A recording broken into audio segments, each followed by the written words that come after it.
তো আজকে ভোরবেলা 4টার সময় উঠে আমরা ঠিক করলাম যে কল্যাণী আইটিআই মোড় ঠাকুরটা দেখতে যাব। তো এমনি সময় তো আমরা ভাবি যে প্রচুর ভিড় হয়, ঢোকাই যায় না।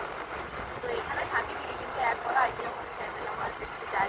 তো আজকে ডিসাইড করলাম কালকে রাতে যে আমরা ভোর 4টার সময় উঠে আমরা ঠাকুর দেখতে যাবো।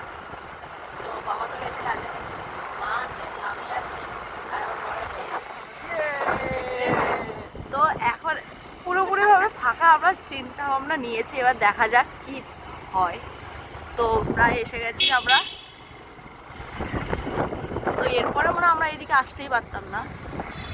তো বন্ধুরা চলে এসেছি আমরা আইটিআই মোড়। বেরিয়ে যাও।